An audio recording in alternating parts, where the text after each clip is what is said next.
Hello again, my DIY loving friends, and welcome to Medicated Housewife DIY, where crafting and mental health come together.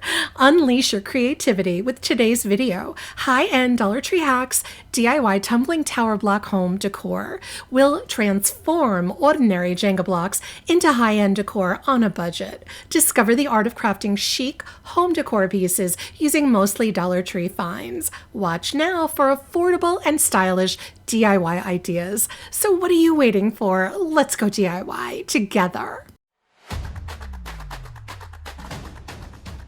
For this DIY, I'm starting with 11 tumbling tower blocks from Dollar Tree, one set of 3 blocks end to end, 2 sets of 2 blocks end to end, and 2 sets of 2 blocks side to side. I'm using super glue wood glue, also from Dollar Tree, to attach the blocks together as you see me doing right here. That's 2 sets of 2 end to end, 1 set of 3 end to end, and then 2 sets of 2 that are side to side. I'm making 3 more sets just like this, so 3 more sets of 11 blocks, 4 sets total of 11 blocks, equaling 44 blocks so far. Once I've made the 4 sets of 11 blocks just like these, I'm going to attach these 11 together. The 3 block set is in the middle, and that's with 1 set of 2 blocks positioned in the center on both sides of the 3 set blocks, and the 2 blocks that are side to side on both sides of the 2 blocks end-to-end sets. So we have this kind of diamond shape, which I'm going to repeat 3 more times with the other 3 sets of 11 blocks. So in the end, we will have 4 of these diamond-like shapes. Next, I'm using 20 additional blocks to make 2 squares. First, I glue 4 sets of 3 blocks end to end, and then 4 sets of 2 blocks, also end to end. I assemble the smaller square out of the 2 block sets, and then another larger square out of the 3 block sets, and that equals a total of 64 blocks used for the squares and the 4 diamond shapes.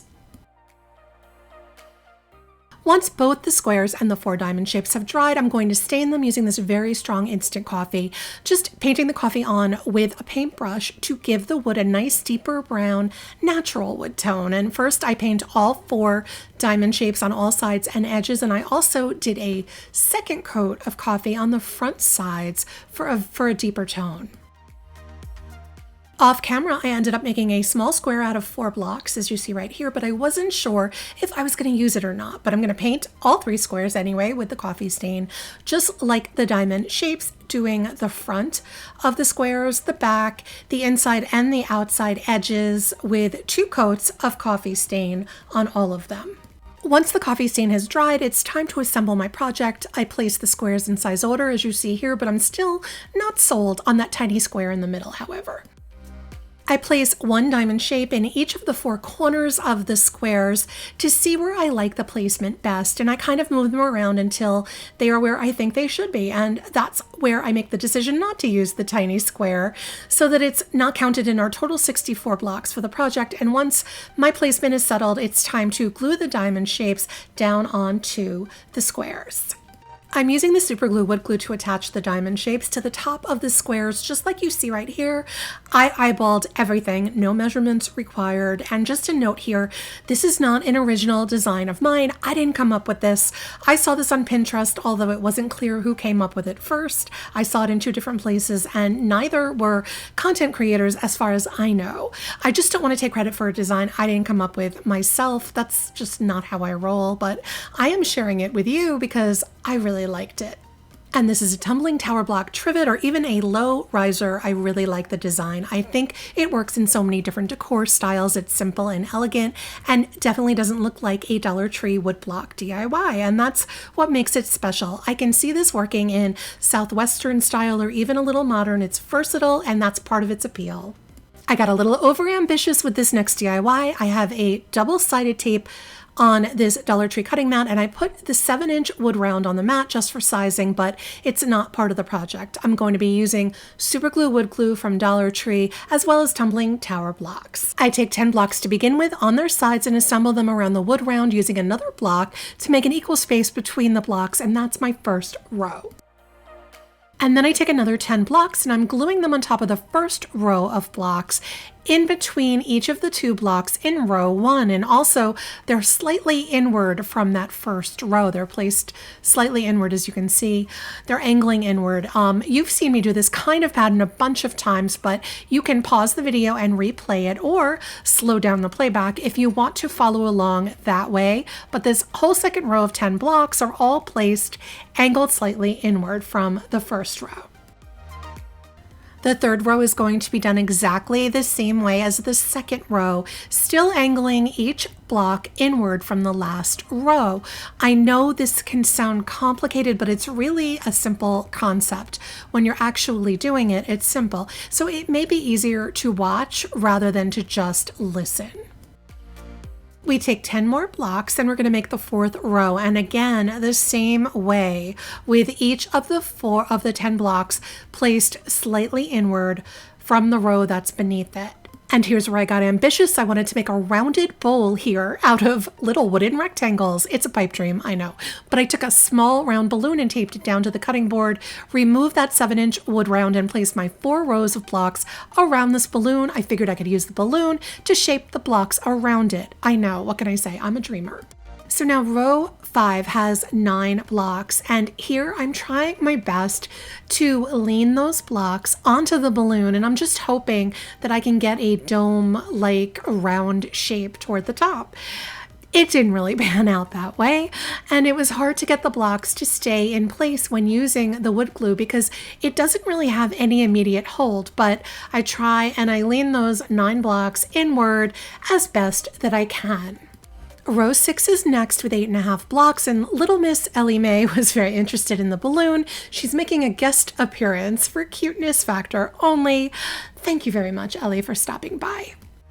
So row 6, as I said, is going to be 8.5 blocks, and I decided to switch to using hot glue at this point because I really wanted to attach those blocks on a major angle to give that rounded bowl pipe dream a chance. I did have to watch out for the balloon with the hot glue because the heat would definitely pop the balloon. So I carefully added the blocks with hot glue, and this is where I realized I had to trim that last block in half with my miter shears, which I will link for you below. I trimmed it to fit the space that was left over. Row 7 starts out with 7 blocks, but it really ends up as just 6 blocks that has 2 pieces of cut blocks to fit into the leftover spaces. So it's 6 blocks plus 2 pieces of block. Row 8 is 5 blocks plus a 3/4 piece of a block to fit, and I'm still adding these the same way with the hot glue and being careful of the balloon, but I was starting to accept that my dreams of a rounded bottom were not going to happen, so I just add my 5 3/4 blocks as rounded as I can. And that's when, much like my rounded bowl dreams, my balloon also mysteriously deflated. Call it a sign, I don't know, but at that point, I realized I had to change course a little and just close this baby up. I used 4.5 or 4 1/4 blocks on that 9th row, still vainly attempting to round out the top. And on my 10th and last row, I'd all but given up on this project. I used 2 blocks, but I placed them flat to sort of close up the bottom of the bowl. We've used a total of 78 blocks to make this bowl. I'm not gonna lie, I wasn't thrilled with this beehive-shaped bowl, but as someone very wise once told me, life is all about plan B, so we pivot. I'm going to make a stand for my bowl, so using 16 additional blocks, which is a total of 94 blocks for the project, for those keeping track at home, I glue together 4 sets of 2 blocks, and we're going to make that into a square. I lift that square up by placing some blocks under it so that I can make some legs for the stand. I glue 2 blocks standing up in each of the 4 corners of the square, as you can see me do right here, and those will be the 4 legs for my square stand. To strengthen the stand, I cut 2 craft sticks in half and glue them over the seams where the 2 blocks in the square meet. That's to give the stand more stability because that bowl is kind of heavy. Then I take 4 wood cubes from Dollar Tree and I'm going to glue those into the corners of the bottom of the stand where the legs meet the square. Again, that's to add some stability and to make the stand strong enough to hold the bowl. To paint the large bowl, I used a mixture of water and folk art antique wax, which I will link for you below, and I painted the outside, the inside, and all those little edges and nooks and crannies of the bowl Still wasn't loving it, even painted, but I moved on.